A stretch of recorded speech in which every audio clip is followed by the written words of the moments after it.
अच्छा, आज हम कर रहे हैं एग्जाम्पल 2.3, ठीक है। इसमें क्या बोलता है कि एक पॉजिटिव चार्ज है, 2 पॉइंट दे रखे हैं P और Q, एक नेगेटिव चार्ज है, 2 पॉइंट दे रखे हैं A और B, ठीक है। अच्छा बच्चों, तो फर्स्ट पार्ट क्या बोल रहा है क्वेश्चन का? फर्स्ट पार्ट बोल रहा है कि फाइंड करो Vp माइनस VQ और Vb माइनस VA। फाइंड करना है क्या? Vp माइनस VQ और क्या फाइंड करना है? Vb minus VA। अच्छा बच्चों, मैं आपको एक बात पूछूंगा आपसे, जैसे V इक्वल टू क्या होता है? KQ/R होता है। तो वी कैन से, अगर ये कांस्टेंट है, we can say voltage is inversely proportional to R। मैं जितना दूर जाऊंगा वोल्टेज उतनी कम होती चली जाएगी, ऑब्वियसली, मतलब पोटेंशियल उतना कम होता चला जाएगा, ऑब्वियसली। कि चार्ज है मान लो, जितना मैं दूर जाऊंगा उससे उसका पोटेंशियल उतना ही कम होता चला जाएगा, उसकी जो ताकत है उतनी कम होती चली जाएगी आगे उससे जितना मैं दूर जाऊंगा, है कि नहीं? तो मुझे बताओ चार्ज के कौन सा पास है, Q की P? P पास है ना, तो ज़्यादा पोटेंशियल किसका है? P का है। तो I can say Vp is greater than VQ, therefore Vp minus VQ क्या होना चाहिए हमारा? पॉजिटिव होना चाहिए। इसी तरीके से यहाँ देखो, यहाँ थोड़ा सा कंसेप्ट अलग लगता है बच्चों। नेगेटिव है नहीं, यहाँ देखो, सुनो सुनो सुनो, पास कौन है? A पास है, तो जो वैल्यू है वो बड़ी किसकी होने वाली है? A की होने वाली है। और उसकी वैल्यू एक्चुअली में होने क्या वाली है? माइनस का KQ/R, क्योंकि चार्ज नेगेटिव का है, क्योंकि चार्ज क्या है? नेगेटिव का है। तो A की वैल्यू होगी तो बड़ी, पर कैसी होगी? नेगेटिव की बड़ी होगी ना। तो अगर कोई वैल्यू नेगेटिव की है और वो जितनी बड़ी है उतना वो क्या होता है? छोटा होता है। नेगेटिव में जितना नंबर बड़ा होता है उतना उसको कैसे काउंट करते हैं? छोटा काउंट करते हैं, है ना। तो मतलब ये वाला बड़ा है, ये छोटा है ना एक्चुअली में, और नेगेटिव का है, तो नेगेटिव में जो जितना छोटा होता है उतना उसको बड़ा काउंट करते हैं। तो ये वाला बड़ा है इस वाले से, तो B में से A को माइनस करेंगे तो फिर से आंसर कैसा आएगा? पॉजिटिव आएगा। फर्स्ट पार्ट यही बोल रहा था कि Vp माइनस VQ बताना है और Vb माइनस VA बताना है। समझ में आया? कब नेगेटिव होगा और कब पॉजिटिव होगा? इजी, क्लियर है। बहुत इंपॉर्टेंट एग्जाम्पल है। समझ में आया? फर्स्ट पार्ट समझ में आया। सेकंड पार्ट की बात करते हैं। अच्छा, सेकंड पार्ट में देखो फर्स्ट क्वेश्चन क्या बोल रहा है। अब बच्चों सेकंड पार्ट की बात करते हैं। देखो सेकंड पार्ट में ये क्या कह रहा है? सेकंड पार्ट में कह रहा है कि पोटेंशियल एनर्जी डिफरेंस बताओ। पोटेंशियल एनर्जी डिफरेंस बताओ किसके किसके बीच में? Q से लेके P के बीच में। अगर कोई चार्ज नेगेटिव का चार्ज है, अगर कोई नेगेटिव चार्ज है, अगर उसको हमने प्लेस कर दिया यहाँ पे, तो पोटेंशियल एनर्जी डिफरेंस कितना होगा? तो किसके किसके बीच में निकालना है? Q एंड P के बीच में निकालना है। तो एनर्जी क्या होता है? मतलब UQ माइनस का UP। एनर्जी का फॉर्मूला क्या होता है बच्चों?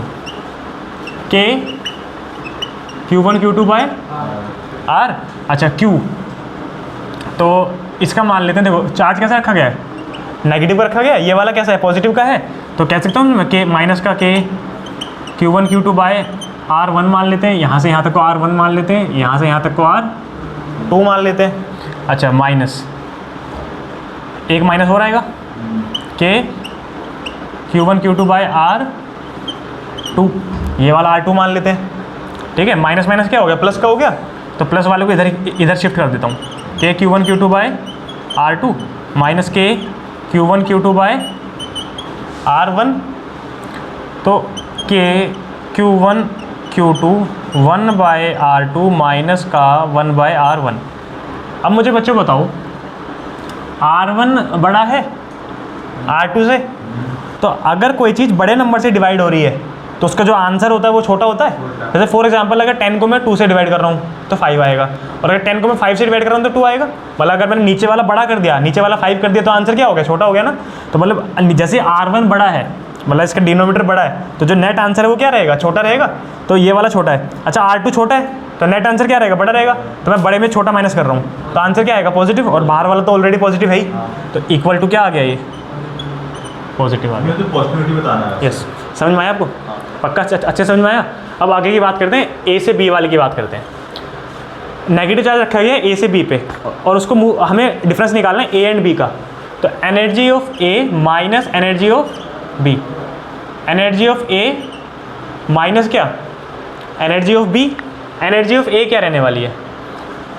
अच्छा देखो, ये भी नेगेटिव है और दोनों चार्ज नेगेटिव है, तो नेगेटिव नेगेटिव क्या हो जाएगा? पॉजिटिव हो जाएगा। तो K Q1 Q2 इसको मान लेते हैं, यहाँ से यहाँ तक का मान लेते हैं R1, और यहाँ से यहाँ तक का मान लेते हैं R2, या यहाँ से यहाँ तक का R1 मान लो या R2 मान लो, कुछ भी मान लो। पहले वाले को R1 minus K Q1 Q2/R2। समझ में आया? ये पूरा हमने R2 ले लिया। KQ1 Q2 क्या बचा 1/R1 माइनस का 1/R2। मुझे बताओ R2 बड़ा है, R2 बड़ा है ना, तो अगर डिनोमिनेटर बड़ा है तो आंसर क्या होगा, छोटा होगा, और ये वाला बड़ा होगा, तो बड़े में छोटा माइनस करोगे तो क्या आएगा, पॉजिटिव, एंड ये वाला भी पॉजिटिव था, तो फिर से दोबारा से क्या हो गया, आंसर पॉजिटिव आ गया। आया समझ में, पक्का अच्छे से आया। This was the second part of the question. एक बार देखो जरा, थर्ड पार्ट करना है मैम।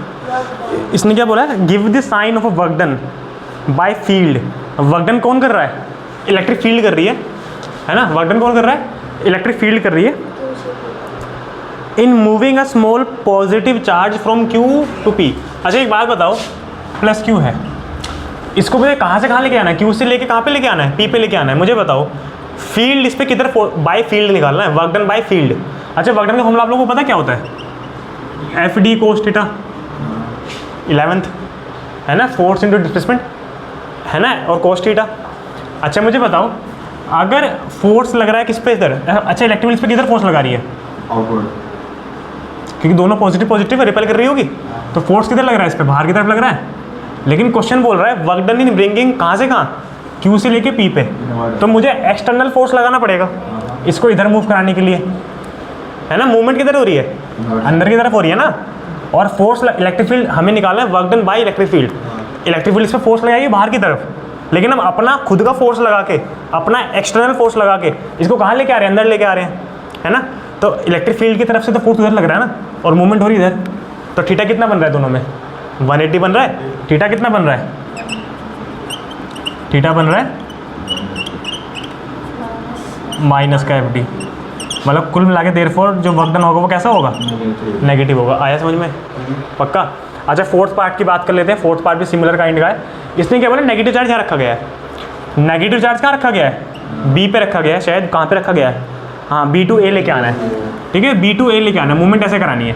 फोर्स इस पर भी किधर लग रहा है, नहीं फोर्स इस पर किधर लग रहा है, अवे लगेगा ना इस पर भी फोर्स, पर इस पर कैसे निकालना है, work done by external agent निकालना है, कि एक्सटर्नल एजेंट, हाँ नेगेटिव नेगेटिव रिपेल ही करेगा ना। अच्छा एक्सटर्नल एजेंट के थ्रू वर्क डन बताना है कि एक्सटर्नल एजेंसी के थ्रू वर्क डन कितना होगा।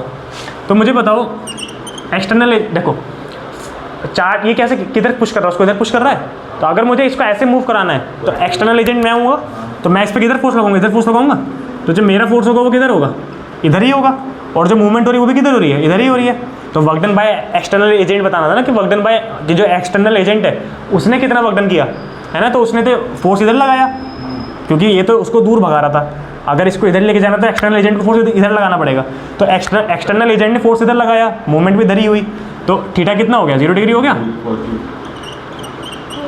तो FD, तो वर्क डन कैसा आ गया, पॉजिटिव आएगा। समझ में आया। तो यहाँ पे फ़र्क क्या था कंसेप्ट का, यहाँ पे लगा रहा था सिस्टम, यहाँ पे हमें वर्क डन निकालना है इलेक्ट्रिक फील्ड का, जो कि नेगेटिव है, क्योंकि इलेक्ट्रिक फील्ड फोर्स इधर लगा रही है और जा वो इधर रहा है, तो थीटा 180 डिग्री होने की वजह से वर्क डन नेगेटिव हो गया। लेकिन यहाँ पे हमें वर्क डन किसका निकालना है, एक्सटर्नल एजेंट का, तो एक्सटर्नल एजेंट भी उस पर फोर्स इधर लगा रहा है और वो जा भी इधर ही रहा है, तो थीटा 0 डिग्री हो गया। इसीलिए इसके अंदर बड़ी ही अजीब सी वो दे रखी है एक्सप्लेनेशन, इस पर थोड़ा ध्यान देना। अच्छा फोर्थ पार्ट सुनो, फोर्थ पार्ट, अगर कोई चार्ज नेगेटिव है और अगर वो मूव कर रहा है, fifth part obviously, fifth part, अगर कोई चार्ज नेगेटिव है और वो मूव कर रहा है फ्रॉम B to A, तो उसकी जो काइनेटिक एनर्जी वो डिक्रीज होगी कि इंक्रीज होगी, मुझे बताओ। वो B से A जा रहा है, उसकी काइनेटिक एनर्जी डिक्रीज होगी कि इंक्रीज होगी, डिक्रीज होगी ना, क्यों, क्योंकि नेगेटिव नेगेटिव क्या कर रहे होंगे, रिपेल कर रहे होंगे, तो रिपल्शन की वजह से वो उसको क्या करेगा, रिपेल करेगा, उसको धीरे धीरे रोकेगा, तो काइनेटिक एनर्जी धीरे धीरे क्या हो जाएगी, कम हो जाएगी। काइनेटिक एनर्जी क्या होती है हमारी, हाफ m/v का स्क्वायर, v धीरे धीरे कम हो जाएगा ना उसका, तो काइनेटिक एनर्जी भी धीरे धीरे क्या हो जाएगी, कम हो जाएगी। समझ में आया। तो ये आपका एग्जाम्पल 2.3 था, समझ में आया सबको, आ गया, बढ़िया।